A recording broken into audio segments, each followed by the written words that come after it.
we thought they were, and we let them off the hook. Playoffs? Don't talk about playoffs. You kidding me? Talking about practice, not a game. We talking about practice. Are growing out, and the only way the roots grow out every single day, and they grow stronger and they grow better, is if that we all water. What? Bro, I'm out, man.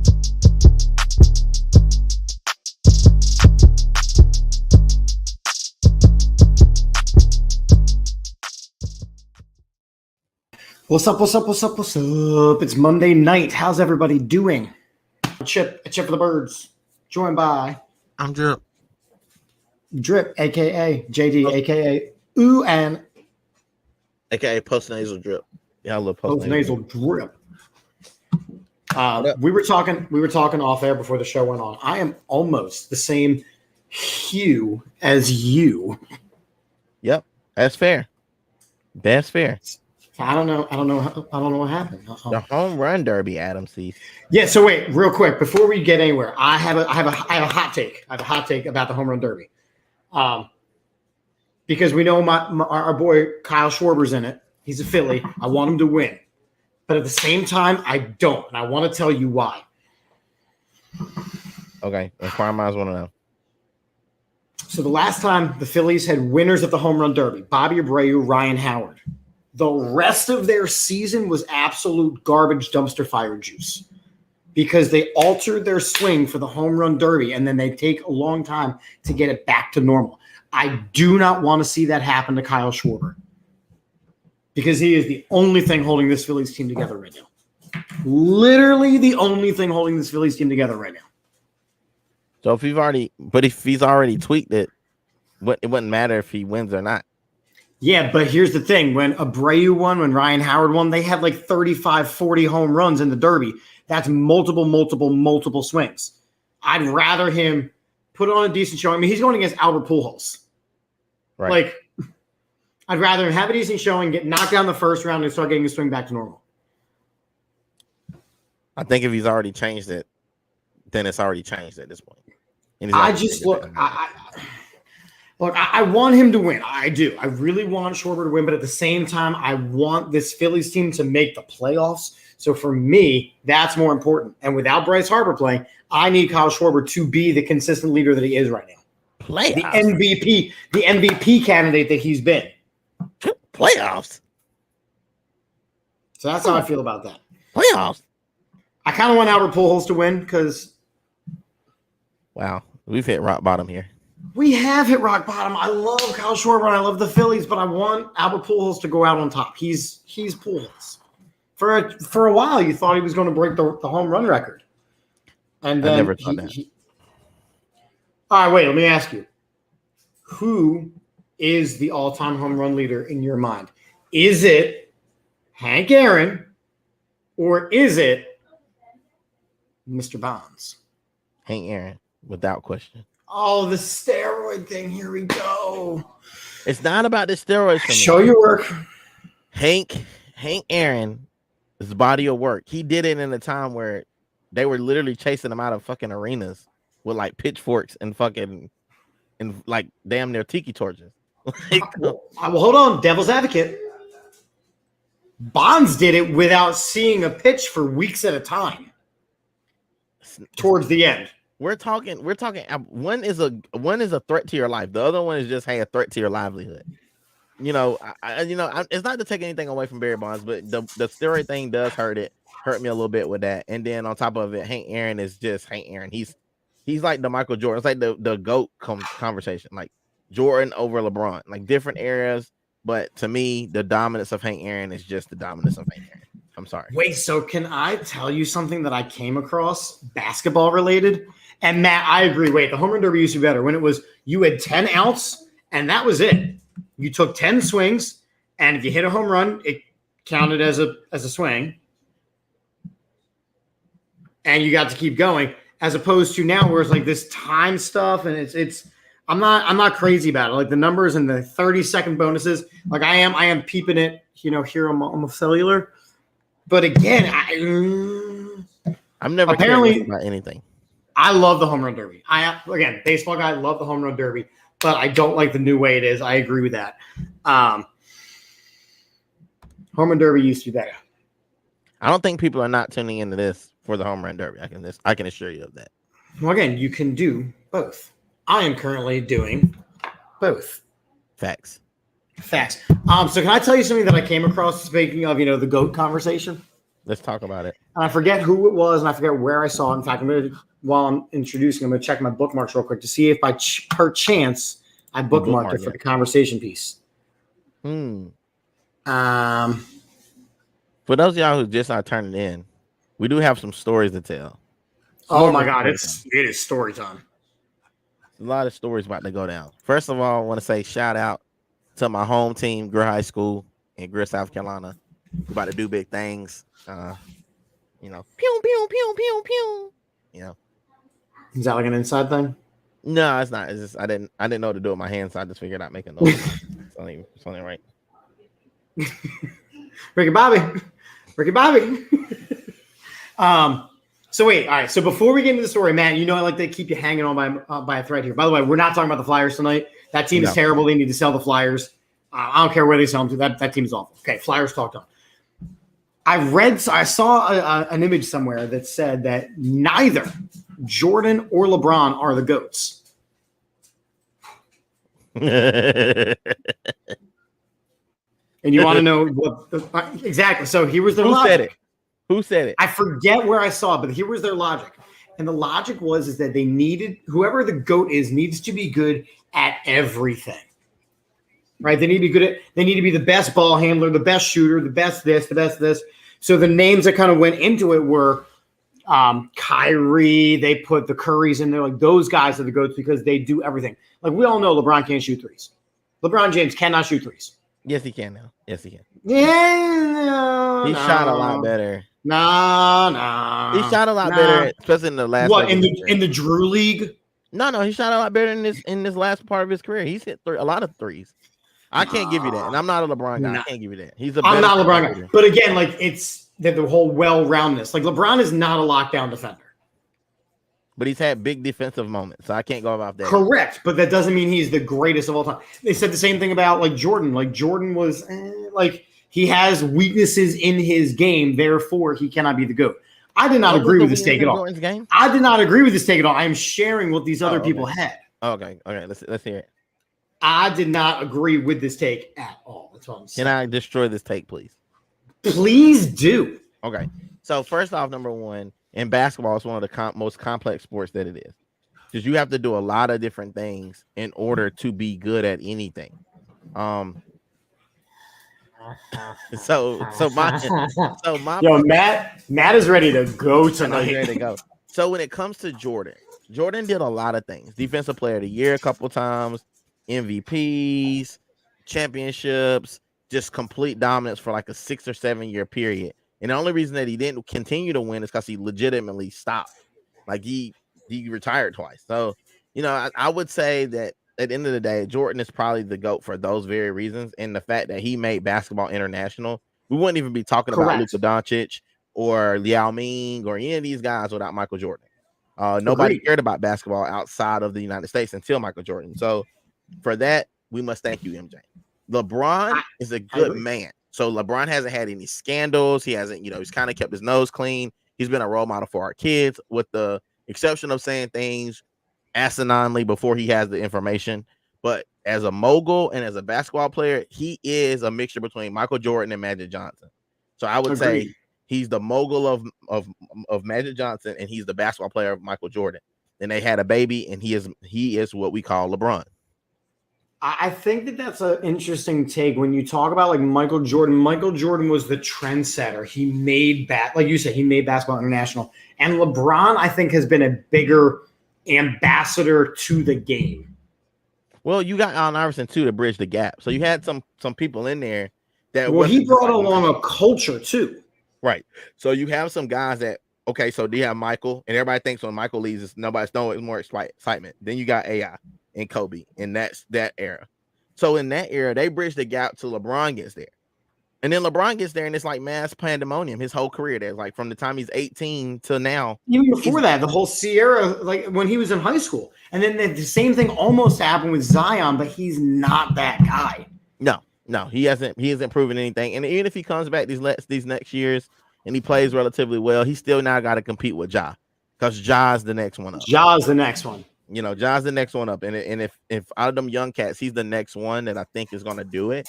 Unfortunately, because of kind of social media, things of that nature, these guys have to be able to do it right at an earlier time. They don't get that grace period, like, because there's so many good players. Man, it just started raining out of nowhere. There's just a lot of cats doing it. Not here, not where you're at, where I'm at. It's just like it's just downpour. It rained. Oh, that's crazy. It rained. It was a little sun shower action. It was wonderful. Oh, really getting a straight downpour. I can feel it. All right. Well, speaking of straight downpours, I know people have been waiting for this story. My wife, she posted a tweet about it as soon as I told her, because she felt the type of way about how like we just embarrassed ourselves. And I'm like, no. It's all in good fun. Yes, she enjoys chaos. Yes. Hey, could you chaotically turn the fridge? Because you're like right there and I'm on camera. Oh yeah, about to get real. So you want me to tell a story or not? Hold on, I'm still setting it up. I gotta for it. You gonna throw me the alley oop or what? I've been waiting. I'm gonna go. About to get a 3-second call. Oh, I gotta. Here it comes. Wait. Here it comes. Ready? Ah. All right, so I'm about. Tila made me have to wait all day for this. Yes, Matt, she did. So I am walking onto a baseball field yesterday, and JD calls me. I'm like, "Whoa, what's going on?" And he quick tells me this story, and I went, "No way, we're going to talk about it." And this is what we are about to do. We are about to tell you that we did not deserve it. You did. We deserved it a little. Little bit. Little bit. So the episode is now called "We Got Yelled At by JJAW." And then okay, can I start the story now? All right. So for those of you guys who don't know, I'm a basketball coach in South Carolina. So I have a player on my team who played in the ESPN Wild World of Sports tournament this summer, this last weekend. On his AAU team is a kid with the last name of Ortega-Whiteside. All right. We all know that it's JJAW's last name. This kid is the brother of JJAW. All right. Now, apparently, Miss Ortega-Whiteside is an amazing lady. So shout out to Mrs. Ortega-Whiteside. She is the umbrella lady? Huh? Is this the umbrella lady? I don't know. She's just I don't know the backstory. I just know. Listen, I'm just telling a story. All right. Is this Mama JJAW? Yeah, Mama JJAW. This is Mama. It's the umbrella lady. Got it. Continue. Okay. So she is at the Worldwide of Sports, and she is taking care of my player and the rest of his AAU team. Now, we all know that there has been some disparity amongst Eagles fans about his gameplay in the past. Well, I guess my player says, "Hey, my basketball coach has a podcast. We should go listen and laugh at him." Particular episode they pull up must have been like archived, and they just went to a regular one. We're like trashing JJAW, and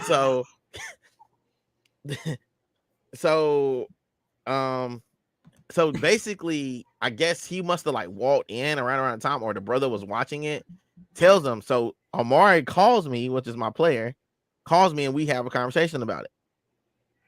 Lack of a better word, he jumps on the phone, has a conversation. Hey, man, thank you guys. Wait, who jumped on the phone? You know who jumped on the phone. Come on. JJAW jumped. You're telling the story to the people. Oh, sorry. JJAW jumped on the phone. I didn't know who it was. I said, "This is JJAW." I was like, "Who?" I was like, "JJ Ortega-Whiteside?" And like I was joking. Like I was legitimately joking because I did not know. At the point I didn't know all the backstory. So he jumps on the phone. He tells me I'm wrong. Like, saying I heard you on your colleagues, like talking about me. This whole network pretty much talks about me all the time. And nice enough guy, though. We'll say that. Class act. Could have cussed me out. Could have blessed me out. Could have said I was everything except for a child of God. All he told me is he didn't appreciate our comments towards him. And to be fair, we have dogged this man on several occasions. we have. So I'm just happy that he didn't feel a level of aggression to let me have it. So shout out to JJ Ortega-Whiteside for being a camper. JJAW is a camper, a full-time camper. He's just gonna let you. He let us know that he was displeased with us. He didn't put us on three-way or nothing. He didn't blast us on social media, but he did let us know of his displeasure with our podcast about him. Okay. Tag me in, coach. Okay, so here's my thing. And I did not have the privilege of getting JJAW'd out over here, right? Yeah, getting JJAW'd out. I did not have that privilege, but here's what I will tell you. If you don't like the narrative, do something. We already talked about this show. We're not going to down him anymore. We're going to let him. No, I'm not dogging him. I'm not dogging him at all. But I would say the same thing to him. Like, look, you've been here for a while. You were a high draft pick. You have not really produced up to that level. So that's a fair assessment of this man's career.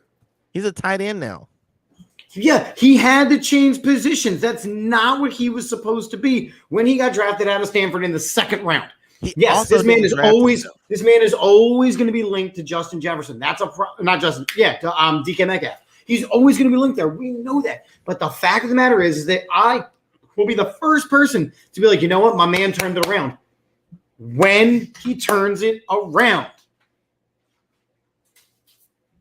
I would love him to spite play this season and ball out, because then I will have him on the show and I will big screen him as I apologize fully for the slander I have thrown this man way. But right now, if I throw the slander his way, that man is not going to catch it. He's in these comments. I can't wait. I can't wait for Carson Wentz and Ben Simmons to watch this podcast. They'll turn it off at the intro because we're dogging them. You know what I mean? Like, I want him. I would love JJAW to turn it around, especially now that he is a tight end. It's a position where we have some deficiencies. If he can add to that room, look, he's already the best blocking wide receiver that was on the roster. The problem is I don't want a blocking wide receiver. However, moving to the tight end position, you can be a blocking tight end. You already know the offense. You already know. Do it up. Do the thing. But as of right now, as of July 18th, 2022, the man has not lived up to the expectations that came with him. And that is a fair assessment. Shout out to my man, JJAW. Here's what I found. That's what he found. Big Brother's watching. They're definitely watching. First of all, I want to let you guys know this is what I felt like. That's what I felt like talking to this guy. Like, it was when he was yelling at you. And look, I mean, he didn't raise his voice. Listen, I do feel bad because there are running an Eagles podcast primarily.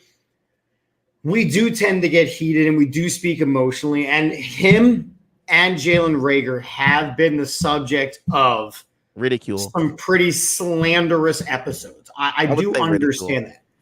It's ridiculous. And I get that. So JJ, it is most of me. I know. And look, I understand. Like, I will apologize to Jalen Reagor. I will apologize to JJAW. I will apologize to Jalen Hurts, by the way. I don't slander Jalen Hurts. No. There are people here on the network. I will not say their names because I love them. There's a lot of Jalen Hurts slander.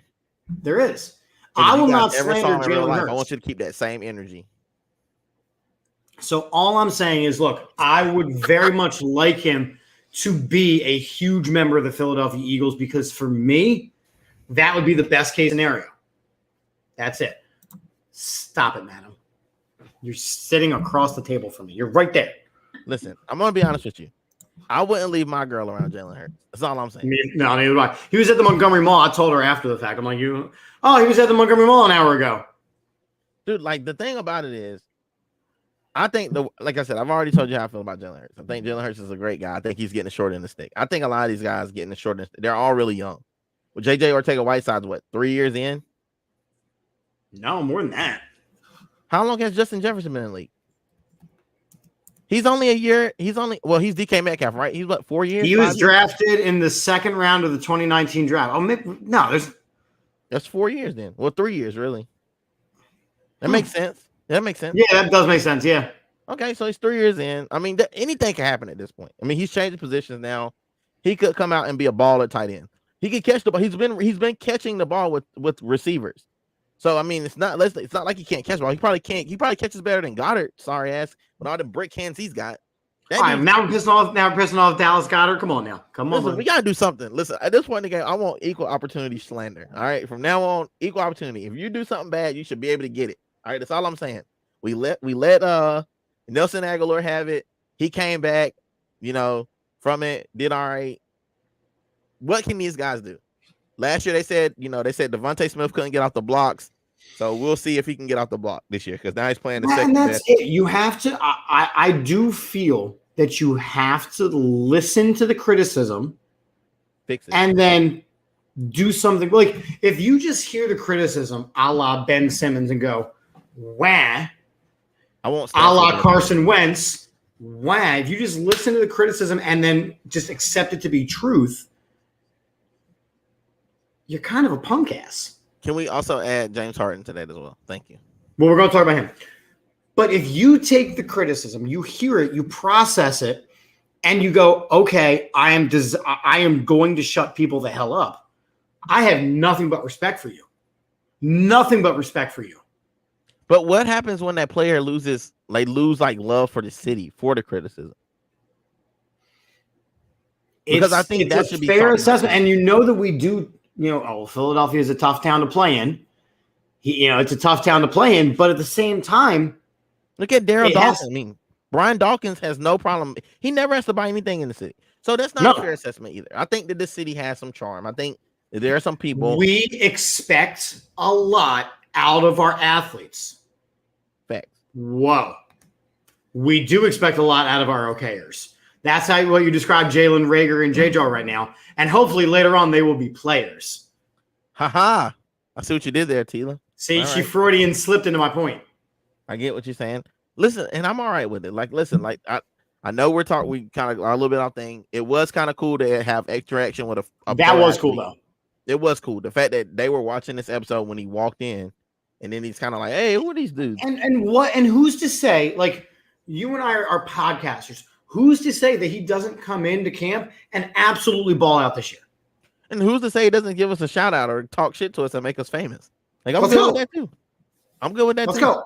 I am neoned out, ready to go, looking like white man can't jump up at this bitch. You don't look like Billy Hope. What are you trying to say? You don't look like Billy Hope. You don't look like Rudy Harrison. Thanks. I'm just saying because like the neon colors and the backwards hat. And... You need like a patterned hat. I don't want You tried really hard though. You tried it. Now, can I come out of my spiral shame and show that I'm actually an Eagles fan? Okay, yeah. Wait, but while we get going, can I just talk about real quick what the network has this week? Please. Because, look, I've been taking like a slight break later on in the week because of umping and all that stuff, but I am back full bore this week because tomorrow night we have an Opening the Vault episode, which is where we interview a former player. Who? Irving Fryer. We talking to Irving Fryer tomorrow night. You say Fryer John? No, I did not say Fire John. Irving Fryer. You know who Fryer John is? From Robin Hood? Yes. That's Friar Tuck. That's Friar Tuck, you dum-dum. Tomato. Wait, and then Wednesday night, we got our weekly report, but do you know who our guest is on Wednesday? Me, of course. Nah. Oh, then. Bobby Taylor.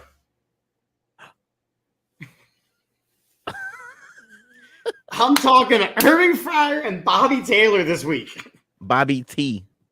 In my square. And I got yelled by JJAW. It's been a great week.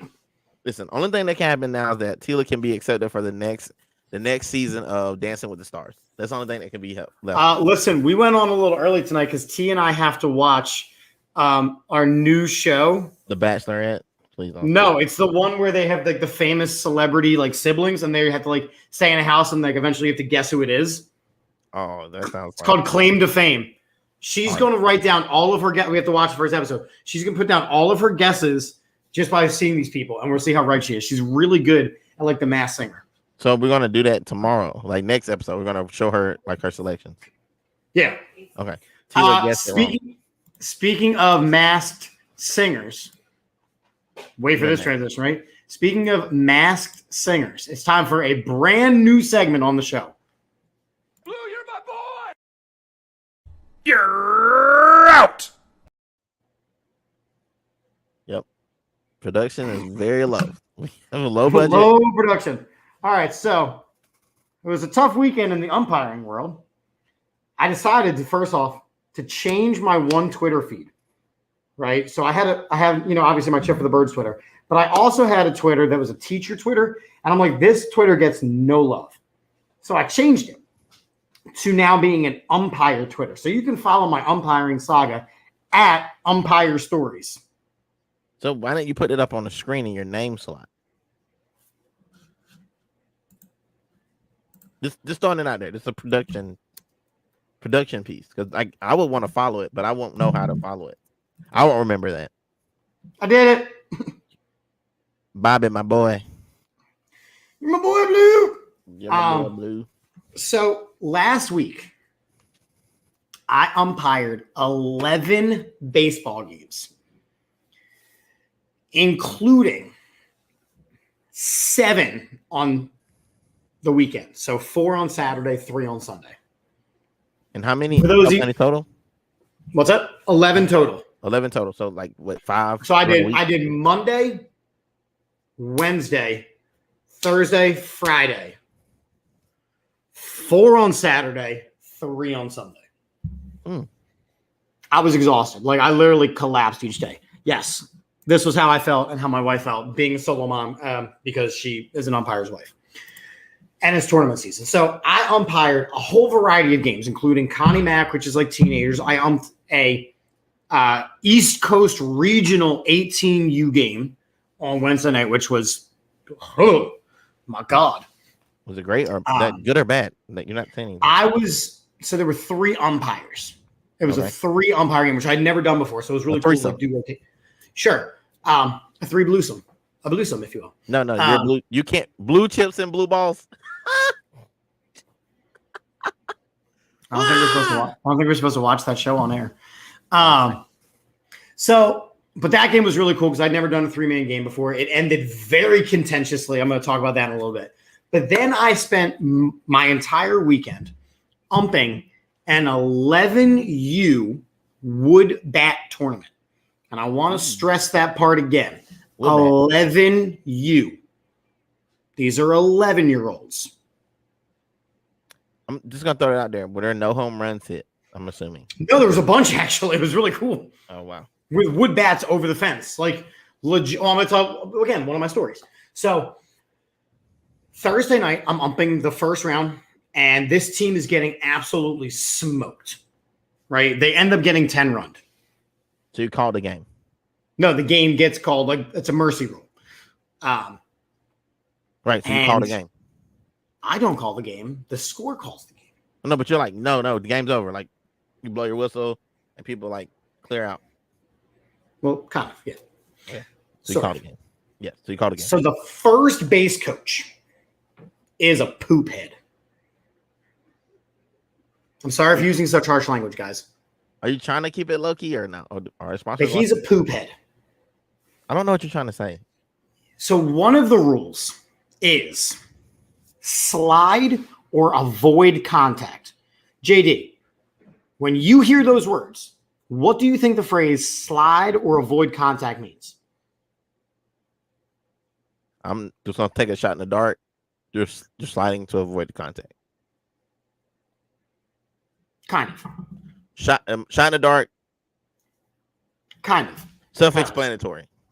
You would think, right? So the rule is that if there's a play at a base, right, you have to slide or you have to avoid contact. So if you kind of slow yourself up and like walk into the base and there's no contact, I'm not going to call you out. But if you run in full speed and run into the fielder, I have to call you out. Facts. You either have to slide or avoid contact. So what if I slide off the bag? That's just a bad slide. So if I But now go they in have my- all these now they have these oven mitts, which since you're not allowed to head first slide in youth baseball, that's kind of stupid. I don't think I would be sliding anyway. That's kind of rough on your body. Right. So then you have to slow up and not contact. But kids love to slide. It's just what it is. Like bat flips. Do you call bat flips? Do you like a What do you good mean? bat flip? Like a good bat? Like I've never seen one in my career, so I would not know. You've never seen a bat flip? Not when I'm umping. I'm saying if you did, like, let's say I'm a kid, I'm getting in my bag, I just hit a homer. I know it's a homer. I flip that bitch up like. It's a safety thing. Like if you flip it and it like hits somebody in the head, I have to eject you. Yeah, but I'm talking about this like a bat flip. Oh, go do it. Go do it. One of the kids hit a home run. One of the kids hit a home run, and all the kids were like on the base pass. I'm like, get out of his way. Because in that situation, if they had gotten in his way, I would have had to take the home run off the board. Yeah, like you mean like have you ever seen like broken ankles? Like guy comes down on the base, like feet are up under him, like kid gets a broken ankle. Like if Oh yeah. Okay, just want to make sure. I just want to make sure that my anxiety is well documented. So Thursday night, first round game. This team's getting 10 runs. They're in their last chance to get a run to keep the game going. This guy's being a total poop head. He's on first base. There's a play at third base. Okay. And it's a bad throw. The kid catches it, right? Making it a play. Above the head. Right? He catches it, making it a play. And this guy's runner collides with the third baseman. He's out. If he had not caught the ball, I don't make that call. But by catching it, there's a play at the base. And I'm very calmly explaining it to the head coach. Facts. And this guy will not stop from across the diamond. And I say to the coach, I said, Coach, he needs to stop. Because he is full throat screaming. The guy, the first base coach. Why is he the one talking about if the play happened at third? Welcome to the scenario. Okay, facts. You throw him out. To which he kept going. And I'm walking back to home plate. The head coach has said, stop. You need to stop. And this guy screams at his dugout. Full throat. You need to slide even if there's no play or he's going to call you out. You were offended by that or no? I threw him out of the game. For him, that's what you threw him out about? Because he wouldn't stop. And then he was at that point saying how wrong I was. And he was coaching his players through my wrongness. And at that point, it had been going on for a solid 3 minutes of full throat screaming. He had to go. And it's the literal rule. No, I get what you're saying. Okay, so this is why we always do these things, and I love these with you because, like, I'm a coach and you're the Right. ref. So it's like great. So for me personally, you should have threw him out when he started talking to begin because it wasn't his fault. You should have thrown him out then.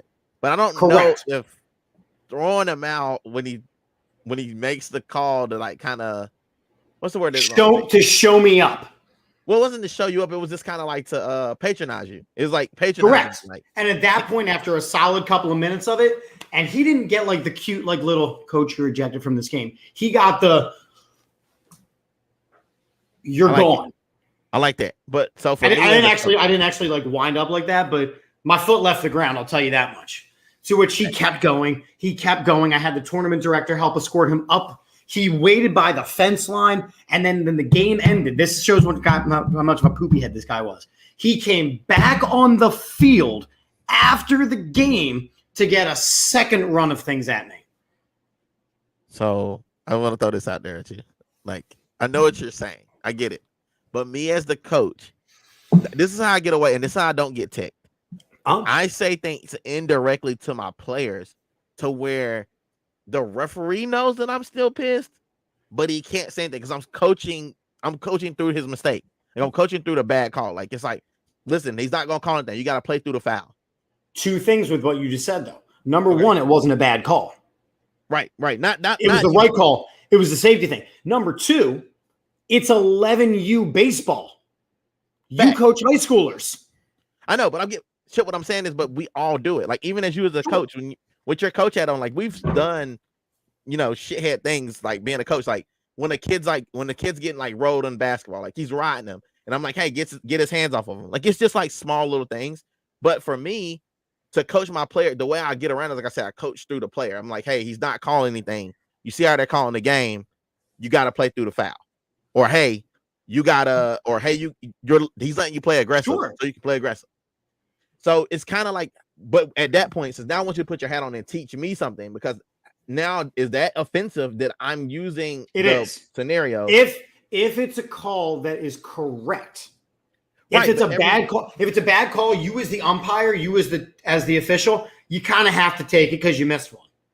Right, but what I'm saying is that, like, what if it's like a judgment thing, like hand check? If it's a judgment thing, that's literally what you say, Coach. It's a judgment call, and in my judgment. And that's the end of the conversation. Right. But if I say to my players now, like, let's say we had that conversation, and I say to my players, like, hey, yo, listen, he's letting you play a little bit. He's letting it be a little bit. That's fine. Am I okay to say to my players, hey, he's letting you play physical? You got to play physical back.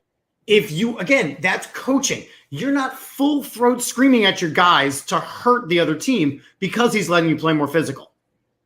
Okay. Facts. Okay. It's a lot about tone. No, I get pretty aggressive. Like, I'm pretty greasy. I'm not gonna lie to you. I'm pretty greasy. Right. So here's the remainder of the so I was supposed to have that team a couple of times on Saturday. The tournament director kept moving me around to kind of give everybody a chance to cool off, which was a great decision by the tournament director. Okay. And I got to meet all these great teams, and they were excited, and they learned my name, and they were like, "Oh my God, are you umping our next game?" I'm like, "No, I'm over here." They're like, "Oh," like it was. Because that's what I enjoy umping. I really do. Okay. So Sunday morning rolls around and I have this team again. Now, this guy has already served his 1-game suspension for his antics, and they decided to give him another chance instead of running him from the whole tournament. Let me tell you, they should have run him from the whole tournament based on what I'm about to tell you what happened on Sunday. Okay, let's get active. That's what I'm here for. Okay, so the first game I have, there's a couple plays with this team, and I got both of the calls right. So the one it was a rundown. You know what a rundown is, right? Yes. When the guy catches the ball and has to run between the two bases. Yeah. So the base runner is literally stuck between two bases. And again, I'm right there. And the tag on this team's player, I'm going to use this phrase, was forceful, but not malicious. Okay. So maybe he's a little out of control, making the tag. Right. So the tag, he held the ball. He took his other hand and pushed and extended, but he didn't shove him to the ground. Okay. Facts. Did the kid fall, though? Hard. Okay. You got to get. But that happens when you're running full speed. You got to get in the weight room, son. Right. So again, I calmed everybody down, and that actually is funny. The assistant coach agreed with me. He's like, I didn't see anything wrong there. I was like, oh my God, you agreed with me. Yeah, he might have been on crack. I'm just saying. There was also a ball hit down the line that it was fair by this much. And I call it fair, and you just hear, no. Well, of course, later on, while we're waiting for the next couple games, they're like, yeah, my parents said it was fair. I'm like, listen, the fact I know 90% of coaching and playing the game is mentally the give and take between the ref and the player. It's like you see guys like talking to the ref. Like some guys that talk to the ref, they like. I talk to the coaches and the players all the time. Right. And then you got some guys that kind of chirp. You know, you got the chirpers. Like the chirpers are out there. Are you okay with chirping? Chirping to an extent, but when I shut it down, it needs to stop. And normally it'll be, guys, we're done arguing balls and strikes. But what I'm talking about, no, I mean like amongst players, like shit talk, like, you know, like, hey, like, bro, I'm kicking y'all's ass right now. Like, I'm getting off. Like, I mean, again, I do 11U baseball. If it's not malicious, we're good. Okay, so as long as they don't actually physically cut somebody out. Yeah, if you cuss, I'm running you. Oh, man. So can I tell my story real quick? Because I got to. I feel like it's only right. All right. Well, hold on. But the 18U game, I didn't chuck anybody for cussing. 11U, I would chuck you for cussing. Okay, cool. So I need to tell you this part. So, kid, I'm playing in this tournament. It's a pre-summer tournament for our high schoolers. We're getting ready to play. We're playing the number 1 team in the state. All right. We're holding on. Like, we're only down by, we're actually up at this point. We're up by 8 points. on the number one team. The star player they have on their team is our best defender is on him. He's following to the bathroom and shaking it. Like he's there with them. He makes a block on, like goes up for the jump shot. He tips the ball, but they call a foul, right? Okay. And so the ref, there's a conflict between the two refs. One calls a foul, one calls a block. Okay. So they have to confer. When they're running past the confer, my player is talking shit to the coach.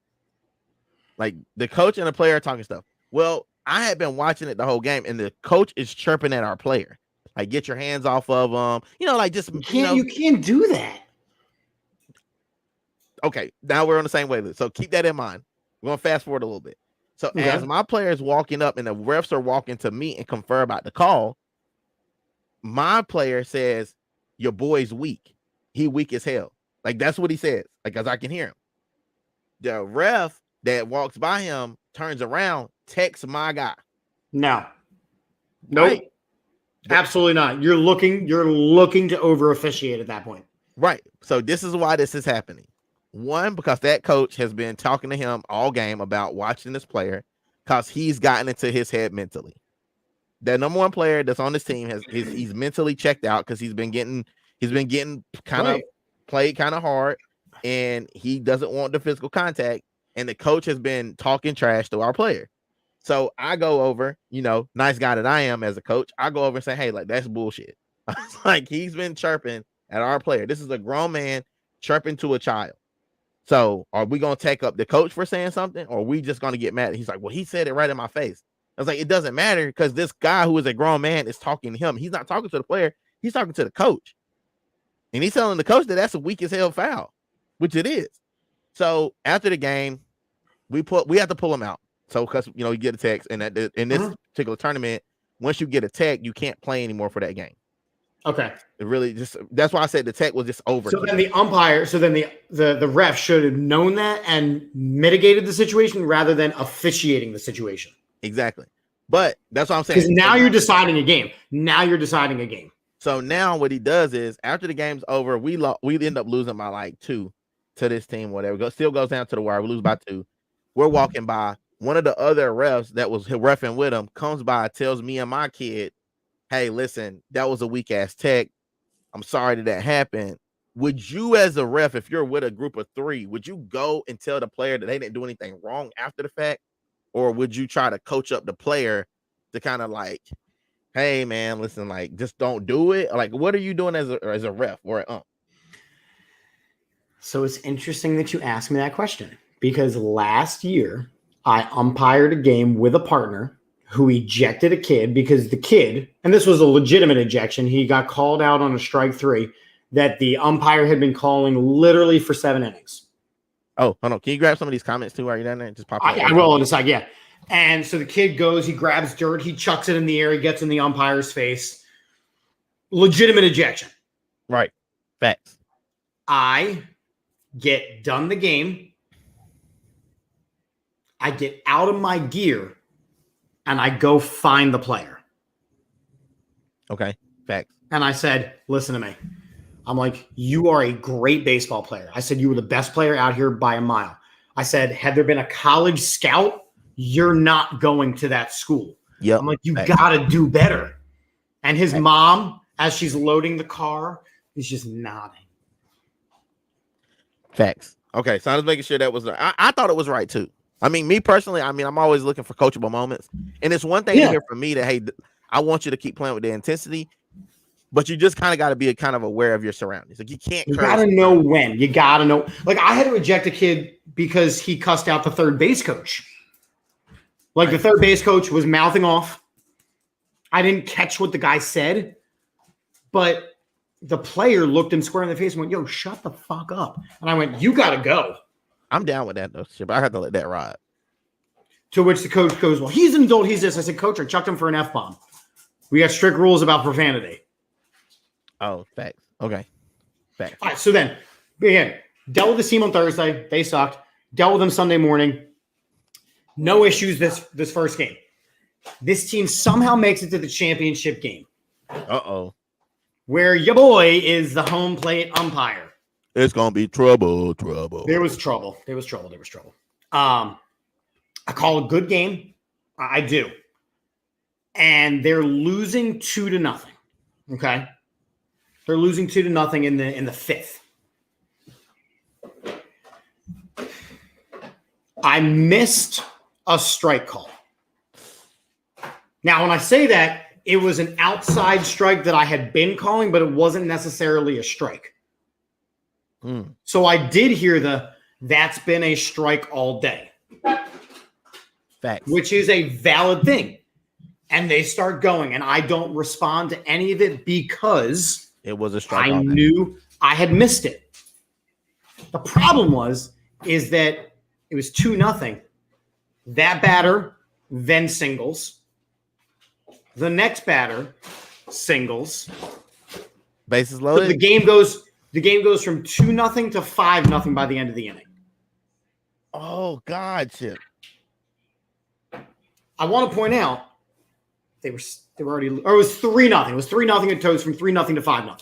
Okay. They end up losing the game 5-0. Okay.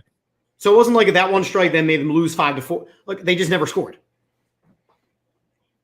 The kids start absolutely chirping. These 11-year-olds, I take off the mask. I said, guys, we are not going to continue arguing balls and strikes. Fans, you have to call it both ways. I'm like, oh, we're really doing this. At the plate meeting, I had a partner too. At the plate meeting, I had said the following. Yes, Matt, it was 2 strikes. Yes, there was 2 outs. It was a bad miss. I will say that flat out. It was a bad miss. That's facts. You didn't get a chance to make it up? Because they kept singling. Facts. So at the plate meeting, I had said the following phrase, which I always say, head coaches, I want to reiterate that you are responsible for your players, your coaches, and your fans. Okay? So this all goes on, and eventually, between the fans and the players and the assistant coach all going to town, I calmly walked down the third base line, and I said, Coach, the head coach, I want to remind you what we said at the plate meeting. You're responsible for your fans, your players, and your coaches. If this continues, I am ejecting you. Nice. And he leans around me and goes, zip it. Because he didn't want to be ejected. And they lost 5-0. The game ends, and I see Mr. First Base guy coming for the handshake line. Oh, shit. And he is making a straight beeline for me. Let's do it. And I went, no, we're not doing this. And I dropped the baseballs and I start walking off the field. Like, we're not. We're just not going to, the game was over. It was a championship game. I wanted to have the other team get a chance to celebrate their championship. I wasn't making this about me. I want to get off the field. And this coach goes, and I quote, hey, Blue. I knew it. Hey, Blue. Does he know your name Chip too? He didn't care to learn it. Oh, Blue Chip. Okay. Got it. Hey, Blue, there's some great training options out there available for you. Thanks. To which I then said, you know what? There's some great coaching seminars available for you. And I walked off the field, and he kept going and going. He tried to talk to my partner. I was like, Bob, get off the field. It's 11U baseball, guys. It's 11U. I got an email later that night from the tournament director to the president of that organization saying we will not be inviting them back next year because of this guy's behavior. Nice. You know, they so he cost his team a chance to play in this tournament again. And I went, all right, cool. I also got an email sent to me from the head coach of the winning team saying Chip was awesome. He was great with the kids. He was consistent. It ended so terribly, so inappropriately, but he was really great, and I just want to thank him. You take the good, you take the bad. It's the facts of life.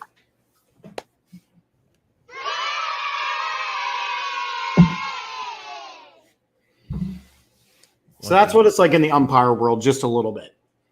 Yeah, I would say so. Yep. I really do enjoy it, but there are definitely some tough moments. Let's look at some of these things, right? So Adam a while ago said, what if the fielder gets in your way while you're running to the base? Are they still out? Are you talking about me, the umpire, or me, a player? It would have to be you, a player, because it couldn't be. Because me, a player, there's a whole bunch of different things. Like, did they get a chance to field the ball first? Did they prevent the runner from scoring? There's interference. There's obstruction. There's all kinds of things. As an umpire, I just need to get the hell out the way. Get in the best position to make the call, but do not interfere with the play.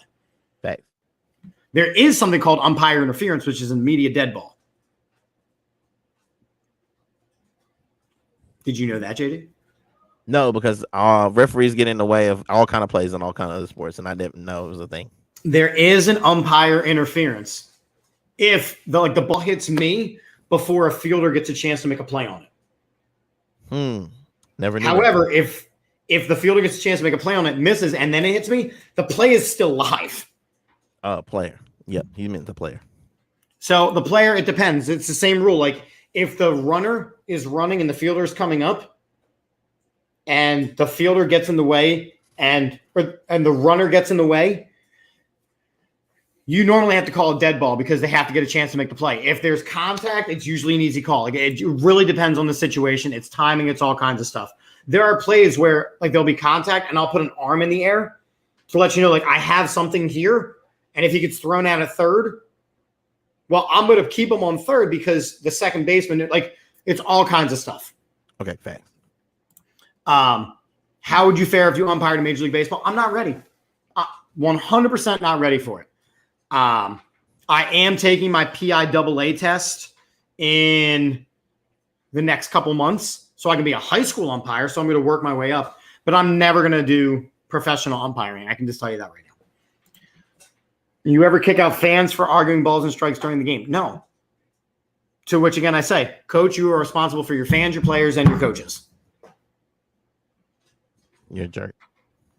I will tell you one funny story, though, about a fan. I'm umping a game at my home league, right? It's the league that my boys play in, I coach in, I know everybody. And there's a ground ball, and I run up the baseline to make the call, and it's his kid.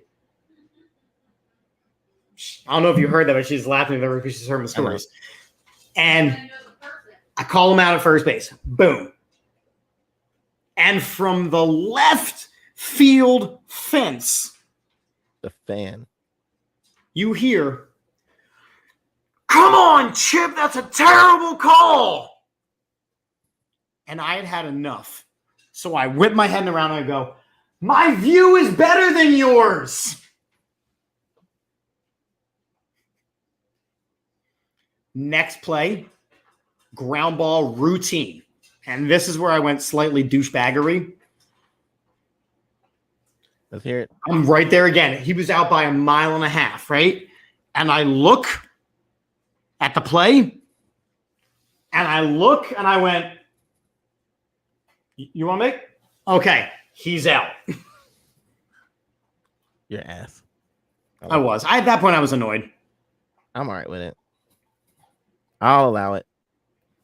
I got stories like this all the time. That's why I changed it into the Twitter account, because I have these stories. They're good.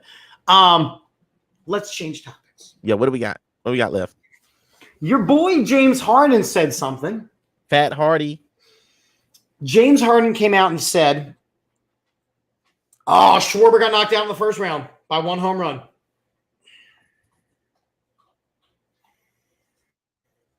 I don't know how I feel about that. Said that's what you wanted. Oh, they tied. Okay, sorry. They tied. My fault. I'm watching without sound. I just see people relaxing. Okay. They look very excited.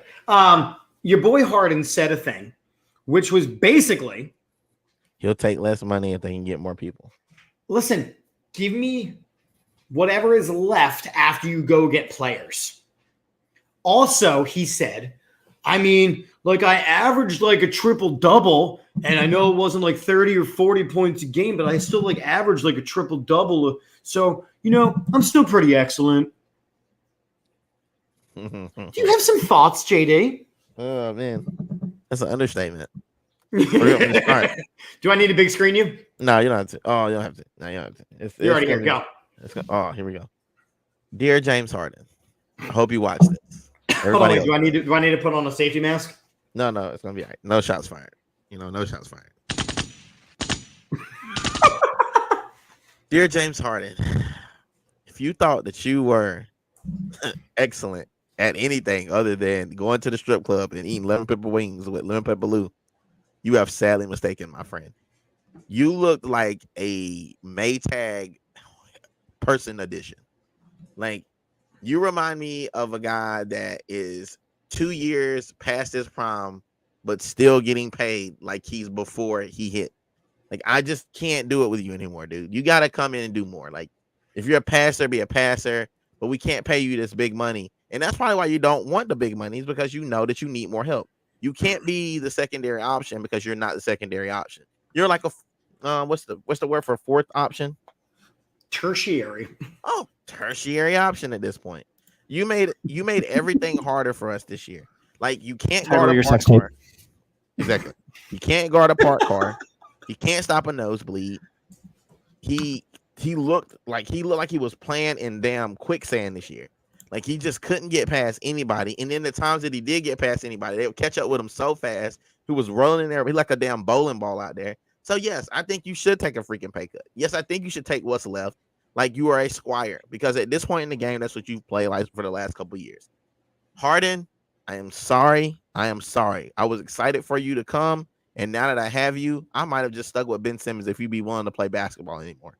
So, I'm not down for this narrative. I'm not down with the Houston 76ers or the it's bad. I'm not a fan of it. Or the Philadelphia Rockets, whatever you want to call them, or the bullshit Morries or whatever it's called. Like, I'm just not down for it anymore. Like, go get us some real players that can win something. Because right now, if I'm Joel Embiid, I'm looking real like go get KD or nothing else. Yeah, I mean, look, you and I talked about this last week. I'm still not crazy about Kevin Durant being on this team. I don't think that he is the right fit for this team because of what we'd have to give up. But at the same time, making a resurgent group of the 2019 Rockets is not the answer either. I mean, there are mistakes being made. Real, legitimate bad mistakes. And I don't know what happens with this team. Well, you got 57-year-old PJ Tucker, Rashawn Melton, then the rest of the clowns that were on the team last year with Joel Embiid. And everybody keeps saying, oh, Harden looks better this year. Like, how? Like, he does this every year. He comes back after pro season and he looks great. Like, it's like, oh, he's got his weight down. 2 or 3 months into it, when he's going to strip clubs and eating Philly cheesesteaks, he's going to look like Harden of last year. It's not going to matter. Like, until he changes who he is as a player, he's going to continue to be the same thing. And he doesn't have the winning pedigree. He's never won anything. So we're going into it with a bunch of guys who've never won shit, with the exception of PJ Tucker. Like, and PJ Tucker didn't lead that team. He was just on that team, just like Danny Green. So now that's where we're at. So if you're a Harden fan or you're happy about Harden being here, then, dude, you don't know basketball, and I don't have time for it. Like, Harden is not a secondary guy. I am excited that Harden is here to the extent of what he could have been for this team. You've been listening to a lot of Brandy lately, I can tell. Shut up. She speaks to my soul. At least you know who she is. Jack Harlow didn't know. So Jack Harlow's not me. Remember, I'm like tapioca. I'm not vanilla. I'm tapioca. You're not white skinned. You light skinned. All right. Can we shenan a little? I thought that's what we've been doing this whole time. No, we've been bullshitting a little. Oh, okay. What's the difference? Now we go to shenan. Okay. There's going to be a woman named Shanann. She's going to sue us for copyright. Shenanigans. Her name's going to be Shanann. And wait, do you remember? Hold on. And I don't know if you know, because no. Oh. Little T and One Track Mike. It was a radio show? and their one song, What was it called? Shaniqua don't live here no more. Oh yeah, Shaniqua don't live here. Is Shaniqua there? Hell no. we're definitely getting canceled for that. Just throwing it out. Why? It's a my man, Matt knew. Matt knew. Yeah, I know that you knew, man. I respect that. So we are going to do our new segment, Shenanigans. Damn you! This one I I like think it. we're gonna get. This one I think we're gonna get like not canceled every week. You could do something like this. Build your ideal defense for $10. You need one of each. All right, I got this. I'm gonna There's go. there's some Stillers on there. You already know I'm gonna go with my Steelers, so I'm gonna take Mika. Hold on, wait, make sure you calculate it. That's 3. There's 3 books. I'm gonna take AJ Terrell. 6. I'm gonna take Kendricks. 7. How much? I got $10. $10. I'm gonna take Bosa. 9, which means you take Simmons. Yeah. That's your ideal defense. Not really, but I didn't do my calculations right. I would have if I'd have really had to do it, I would have put TJ Watt would have been on my team. I'd have took Christian Jones, that's 8, and I would have been all I would have had. So, all right. I'm spending big right away. Taking Micah Parsons for $5. Mika Parsons over TJ Watt and Aaron Donald? Yes.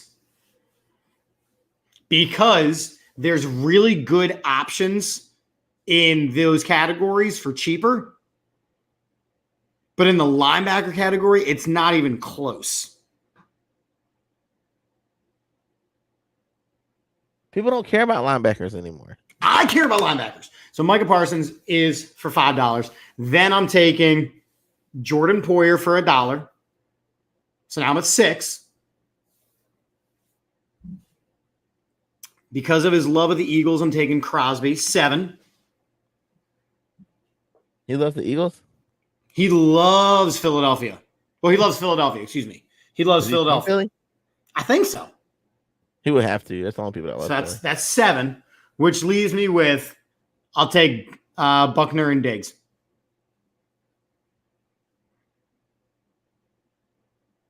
Wow. I think my defense beats your defense.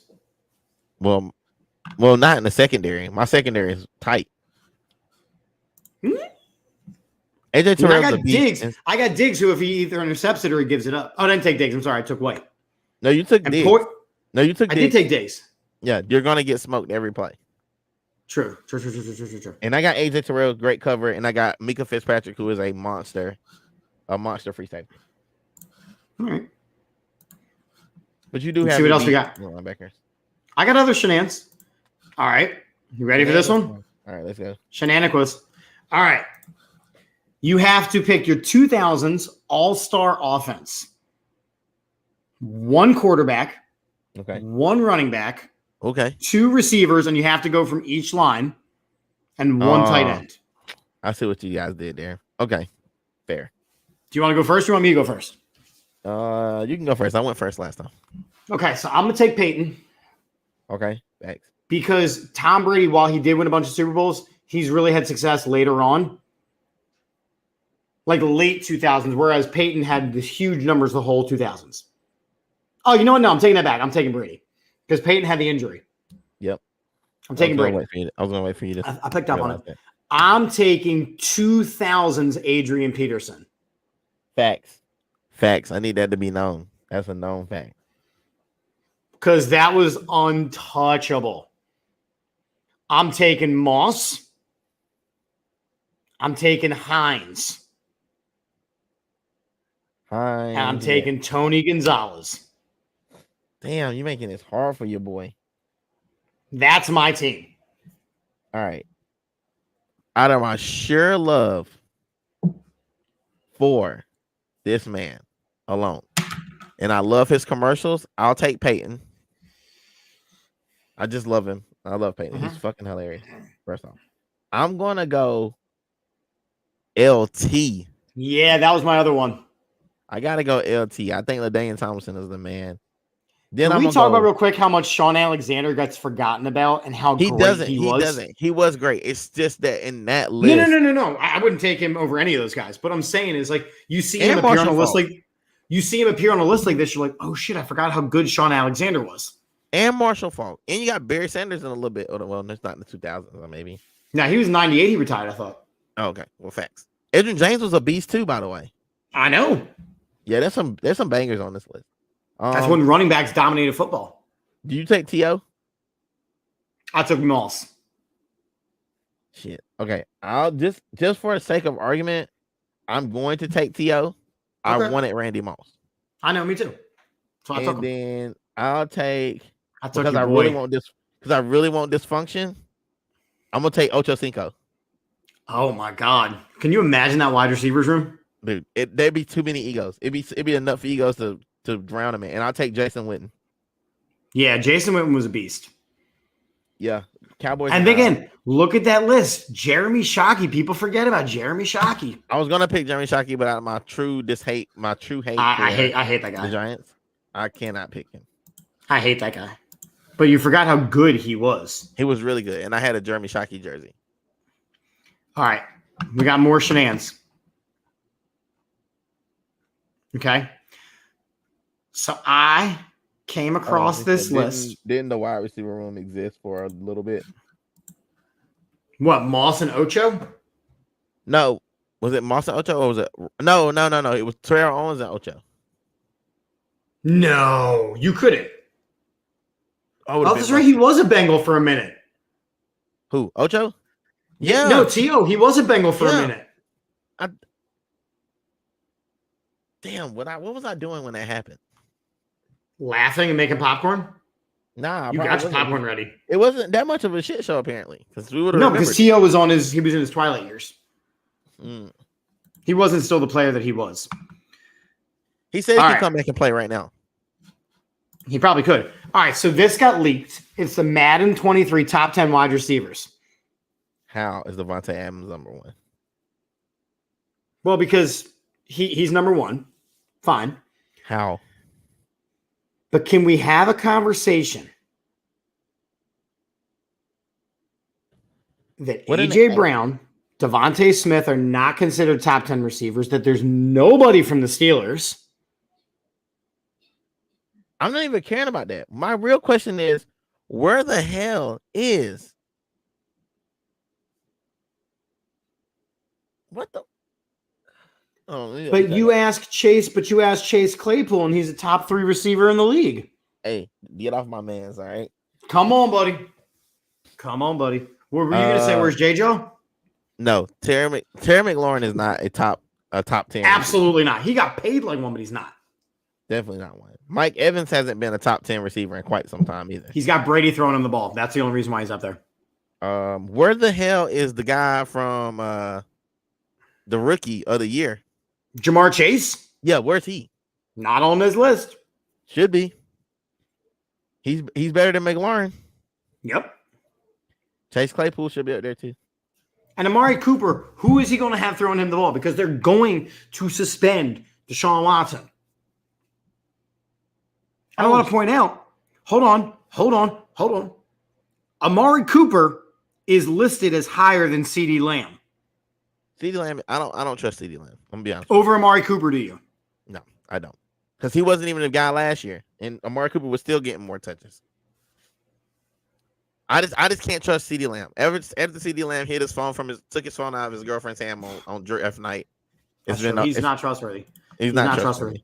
Yo, Chase Claypool though. Let's discuss. He's a top 3 receiver. Just ask Chase Claypool. Listen, Chase Claypool on this team. Listen, I will laugh with you. It's this. I have an insider, the guy that's been working for the Steelers for quite some time. He's one of my buddies. He's a writer, and he's been telling me how much Chase Claypool has really shined, and how good he's playing with Mitch Trubisky. That's great. I would love to see him in top 3 form. It would be great. I can pop my jersey out somewhere, sitting here somewhere. I can pop my Chase Claypool jersey out and we can rock all season with it, I'll be happy to do so. But I'm like you guys. I'm kind of skeptical. I think he's a great receiver, but there's a lot of other receivers that are better than him right now. And it's put to be seen what we can do. And you got to look at this, like even like Tyreek Hill being on there, he's got Tua throwing him the ball. He is not going to be the same receiver. I don't know. I'm gonna be honest with you because we watched Waddle last year eat. Waddle ate. Where's Jalen Waddle? I don't know, but Jalen Waddle ate last year. I have an issue. Hopkins is missing the first 6 games. Yeah, Nuke's gonna miss the first 7 games.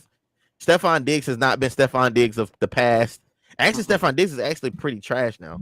Just to throw it out there. I think that he won me some fantasy games. I'll give the man his credit. Justin Jefferson, there's better value in the league now though. Like there is. There really is. You got Hunter Renfrow. My God. Another Clemson guy, you know what I'm saying, that's throwing it out there. T. Higgins, Jamar Chase. That they had a great receiving core. So I don't know why none of those guys are in there. And like I said, the Eagles receiving core now is on the up and up. Yeah, AJ Brown, Devontae. Like it's you got to give them some and nothing. I disagree with this list in a big bad way. I would agree as well. And I don't know how Devontae Smith's going to look with the Raiders. He could look like trash can juice. If we're not Devontae Adams. Devontae Smith better not be no Raider. I'm sorry, Devontae Adams. Sorry about that. Too many Devontae. Okay. Who is the Dolphins receiver who shit on the Eagles a couple years? Pick one. Was it Will? No, does Will Fuller play for the Miami Dolphins? Yes, or So he did, and he went to the Texans then. No, but is he with the Texans now? I don't think he's with the Texans. I think he's with the Miami Dolphins again. All right. Damn it, I gotta figure it out because I think they have 3 receivers down there. They have somebody else. They have another receiver that they had that was good last year with Miami. I can't remember his name though. Miami's got a squad. Might have been Parker. It's Parker. Yes. He's still, right, I think he's still there. This one's fun. And I know it's kind of a struggle to say because it's a lot. That's okay. I got it. But it talks about it talks about running backs 5 years ago, right now, and 5 years from now. So the top 5 running backs 5 years ago top 10 running backs 5 years ago were Todd Gurley, Le'Veon Bell, David Johnson, Ezekiel Elliott, Melvin Gordon, Kareem Hunt, Mark Ingram, Jordan Howard, LaShawn McCoy, and Marshawn Lynch. I agree. It's a good list. Right now, the best running backs been in the league 10 years. Yeah, the tread on the tires is real. Okay, back. The top 10 running backs right now, according to this list: Derrick Henry, agreed. Nick Chubb, agreed. Jonathan Taylor, agreed. Christian McCaffrey, do not agree. He hasn't played enough football. Correct.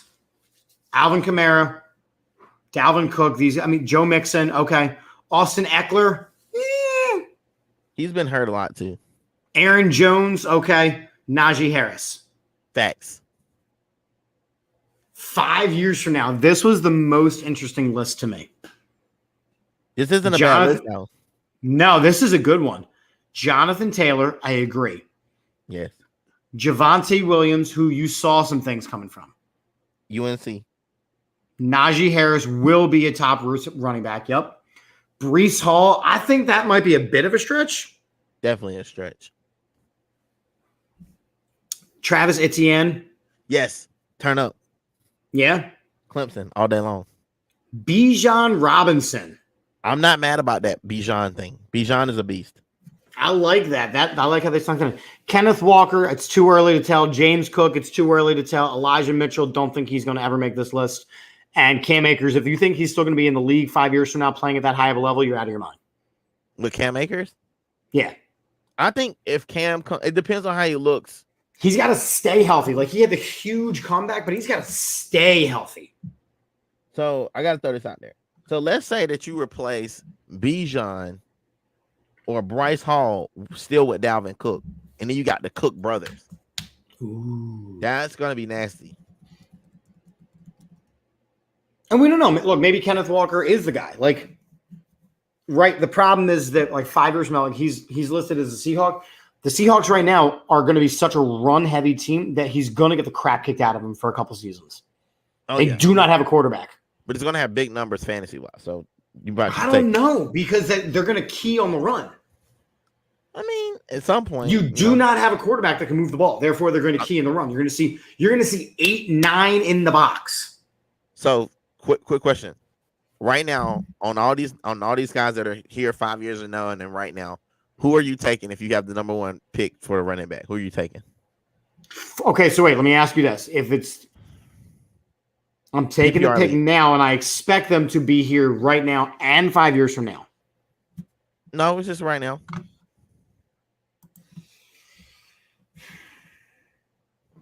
Well, it changes my answer. Then what is the answer? Because right now it's Dalvin Cook. He's your number 1 fantasy guy. Yes. That is. But if I'm planning for a franchise situation, I'm taking Jonathan Taylor all day, every day. Okay. If I'm looking for big numbers right now this season, I'm taking Dalvin Cook. Jonathan Taylor's the answer both times because he's going to get touches because we know who he can do. He's had 5 touchdowns or 6 touchdowns in one game or something last year. Najee Harris is another one I would take. Sure. But I like the watching Dalvin Cook be that dual threat is a real impressive thing. It is. It's just how long will it last? You know what I'm saying? And that's why I said if I'm looking for this season, I'm taking Dalvin Cook. If I'm looking for the next 2 seasons, I'm taking Dalvin Cook. If I'm building a franchise, I'm taking Jonathan Taylor. So my only caveat to that, and I do agree with you. But when it comes to Dalvin Cook, he's only the second option. And we hadn't seen anything from Alvin Kamara because they were tanking, looks like, last year. But what is this team like? What does it mean for an Alvin Kamara? Like, we haven't seen Alvin Kamara in a very long time, Christian McCaffrey in a very long time. And then we only got a sample size of Joe Mixon, but Joe Mixon can really do work. That dude is dangerous. Nick Chubb, we don't know who their quarterback is going to be, so they're going to rely on the run. They're going to rely on the run a lot. I mean, they got Amari in them, but I don't know. It's like a who's who right now, and you can kind of get a lot of value at right receiver for fantasy. So for anybody's fantasy, getting ready for their fantasy drafts, so they're going to start happening real soon here. Yeah, I would say Najee Harris is going to be my guy. I do like this list, though. I do too. It's not wrong. All right. This has been circling. If you were to realign the NFL based off of geography, look at this hot mess express.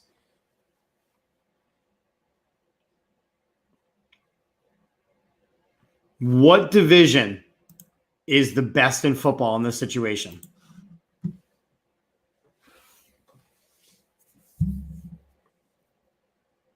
Which division is the best? Right. If you realign it this way, what's the best division in football?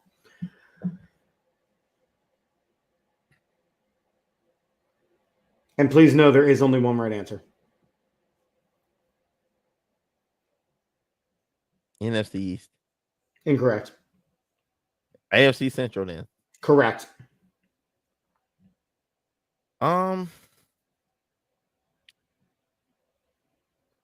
don't know, man, because it really depends. It depends how good the Eagles and the Steelers are this year.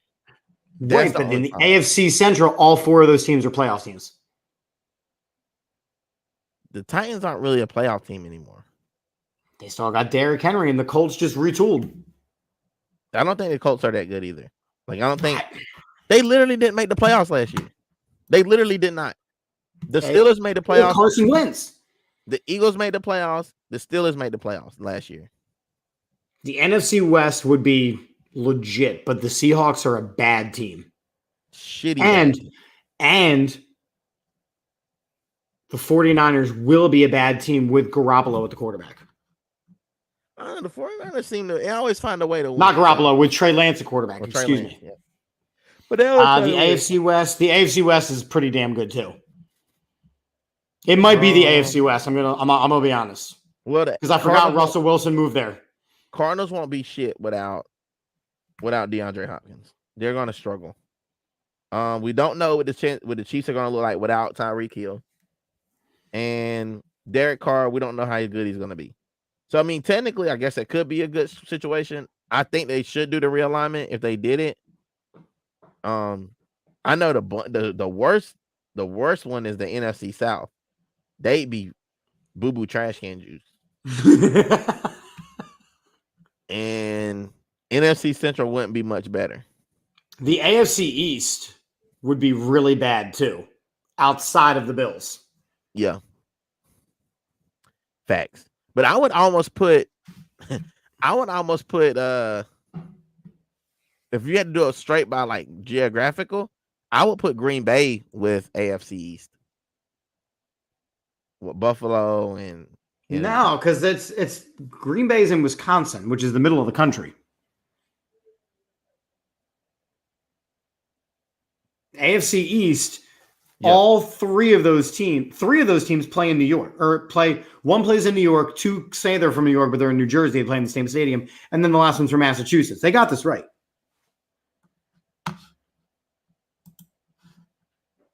All right, final shenan. And somebody decided to piss me off. This random person has hot takes for the NFL season. You ready? Here are your hot takes. Hot take number 1. The Bills will win the Super Bowl.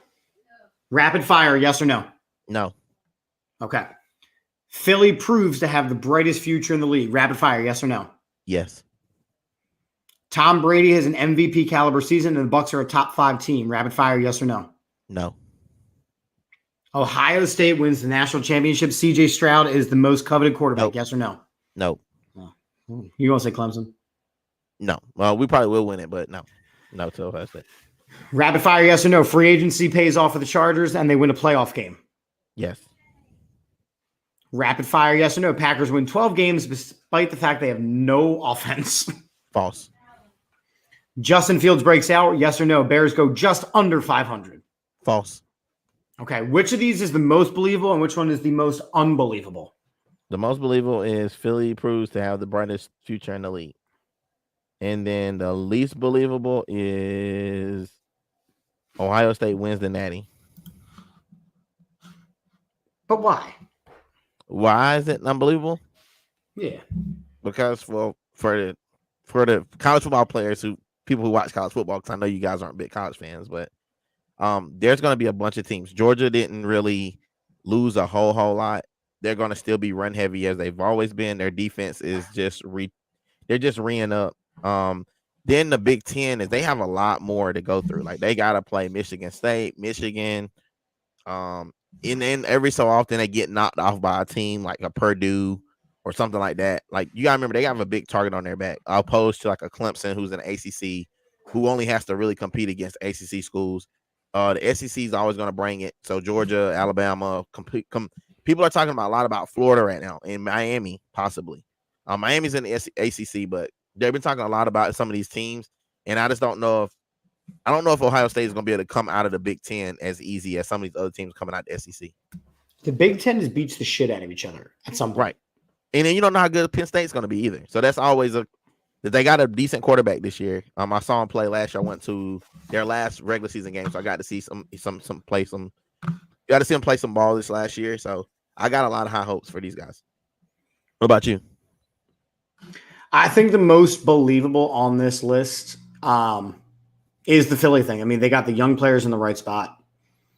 They're just all over the place. They got dudes everywhere. I think the most unbelievable is that Justin Fields breaks out. I think the Bears go way under 500, but Justin Fields is not, in my opinion, might be a bad take that we have to revisit, an NFL caliber quarterback.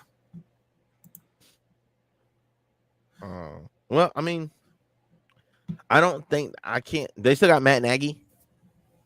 That's the other problem. They still have him. Right, but who is he throwing the ball to? Oh, no, nobody. But he's not a throwing quarterback. He's a running quarterback. Okay, who's blocking for him? I don't know. They got the school of Who's he handing the ball off to? There is nobody in Chicago. Listen, I'm all for it. I'm just telling you what somebody told me. I do think the Buffalo could win the Super Bowl this year. I don't think Buffalo has enough. But the AFC is a straight up slaughterhouse on each other. So that it's gonna whoever comes out of the AFC is gonna win the Super Bowl. It's just a tough division. So and Oprah's in Chicago. Thank you, Matt. Oprah's in Chicago. Facts. So the thing with the Bills is, like you said, the AFC is so heavy. Like, even if they get out of their division, there's just a slobber knocker, dude. Like, and by the time those guys get beat up or beat down and they're having to play all those cold games in Buffalo, and guys are really taking hits, and you get into a slug match with Kansas City last year, and Kansas City had a shit defense like they always had. So I hear you. We can. So, and then on top of it, like, we just don't know how good some of these teams are. Like that, we don't know how good the Steelers are going to be. We just don't know how good the Steelers are going to be. So that's true. So a lot of these teams at Baltimore, we don't know. There's a lot of teams in AFC that have question marks. We don't know how good Cleveland's going to be. We know how good Cincinnati. We don't know what Cleveland is. Right. We don't know what they're going to look like. Apparently, there's been news that Deshaun Watson and the NFL Player Association are going to sue the NFL if he is suspended for more than 5 games. So, but remember, he sat out last season. Right. So I don't know how you make him sit a whole nother year. It's shady and nasty as that sounds. I don't know how you make him sit out an additional year and don't, like, even if you're in jail, right? So even if because he chose to sit out. He didn't choose to. His team chose to sit him out. Wrong. You gotta remember that. There was a portion of it. But at the same time, they were like, "Hey, we'd love you to come and play." And he was like, "He practiced." No. Did you know that he practiced the whole season last year? I did. Okay, so he was going to practice. He was doing all. He could have gamed. They didn't let him travel. That was multiple reports that they didn't let him travel. So here's the thing: when you're in jail, when you're going for, I didn't know this, but my dad brought this up. My dad's in law enforcement. He said that if, let's say, like, you get remanded to, like, wherever, like Rikers Island or something. Let's say they think you're a dangerous threat or a flight risk, and they remand you. All that time that you're not out in society counts towards your sentence. So let's just say this was that type of situation, and they said, "Okay, we're going to suspend you for 5 games." And the Players Association and Deshaun Watson's lawyers sue the NFL for time served. He might only serve a 1-game suspension.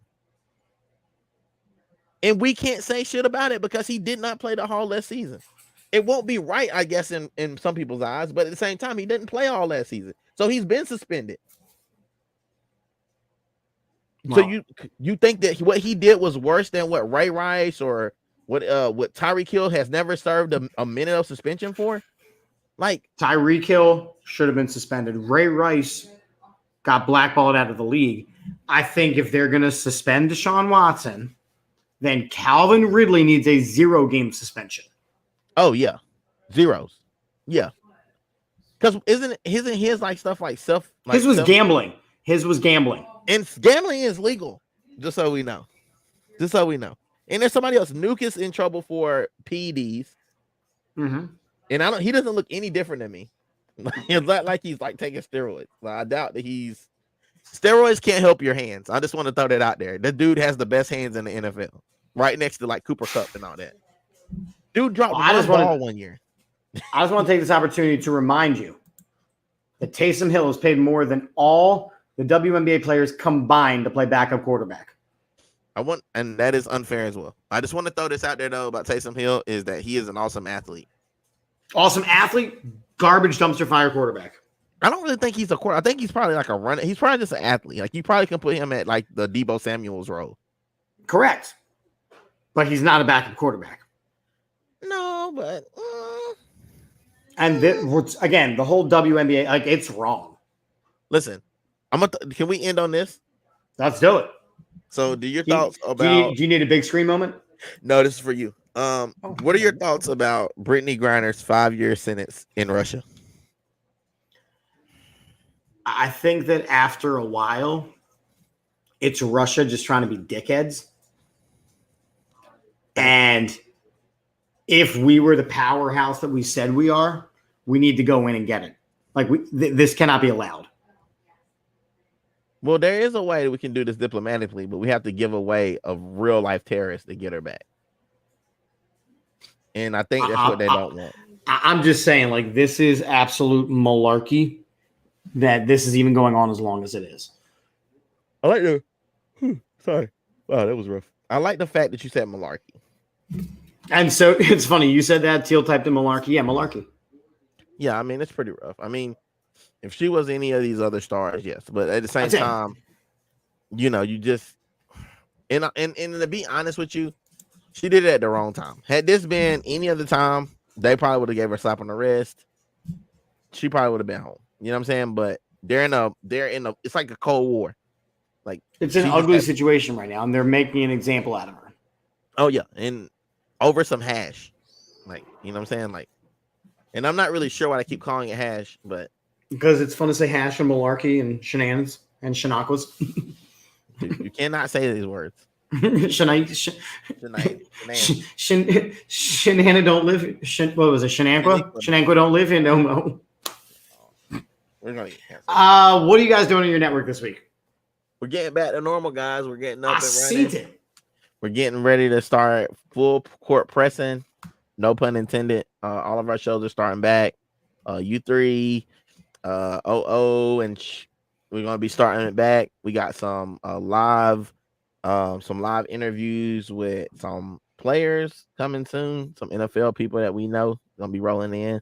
We're gonna have some fantasy people coming in to talk some fantasy, getting you ready for your fantasy drafts, and hopefully you get your pen and pad out and nothing heavy like you guys getting like real life fantasy people on. But we're gonna be having people that do the fantasy thing pretty heavy. Hopefully you can win some money.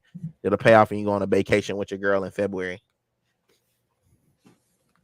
Why February? Isn't that around the time for like the Super Bowl and shit? Oh, yeah, we going to the Super Bowl? No, like if you win, like you get the money. Oh, you winning the money in February so you can get ready to go. Okay, I'm with you. Yeah, you get the payout. And then by March, you can make some money in March Madness. I won't make money in March Madness. No, you don't ever need to do March Madness thing again.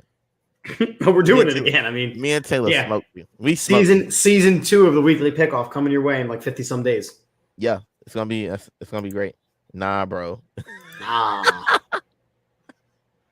T, you gotta come join my fantasy league. You've been talking a lot of smack. You know what I'm saying? Costumes. I've won my league like 6 years in a row, and I play with some real life gamers. So if you want that smoke, come on over here.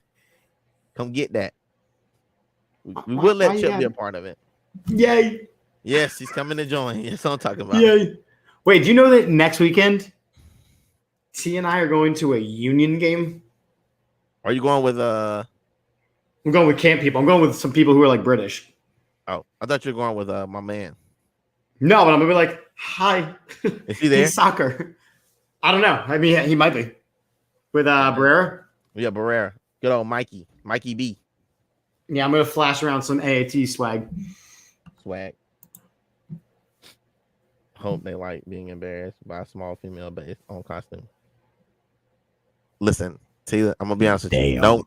No one's wearing a costume because you don't get to go off of that in this, because there's people who do this for real. Damn. Because you go in there with that costume shit, you're gonna get embarrassed. You're gonna have to pay money. The loser has to do something very embarrassing. Like last year, they made this guy shave his balls and put honey on them and walk outside and let all the bees get them. She already did something embarrassing. She married me. I know, but this will be way more embarrassing for a lady of her stature.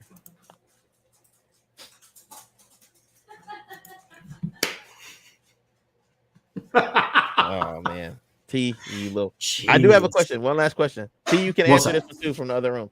Are you guys Netflixers? Yeah. Did you guys see How to Build a Sex Room? No. It's a really good show. Yes. My girl T. No. Well, that's all the time we have for tonight. I'm gonna leave you guys to talk about that. Oh, nasty. I don't know why I'm dancing like this. Oh wow! I was just watching it for the home decor, guys. All right, it's pronounced nasty. Nasty, yeah. Nasty. You are disgusting. Yes, I need a. She's a condom. nice lady. I need a economist to listen to this.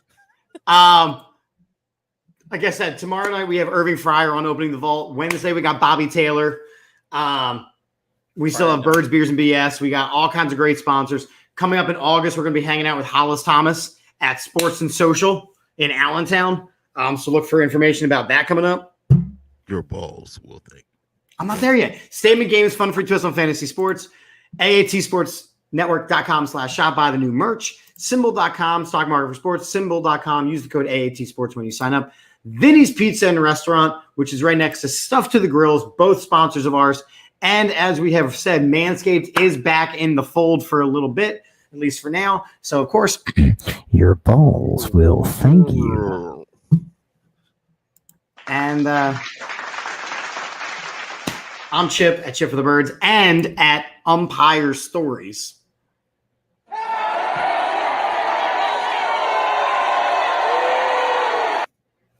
Guys, I am OO__. Because I can't say the rest. I'm a teacher now, so I can't say the whole like. True story. Yeah, they'll find me. Catch you on the flippity flip and the flippity flop. Peace. Bye. Okay, bye.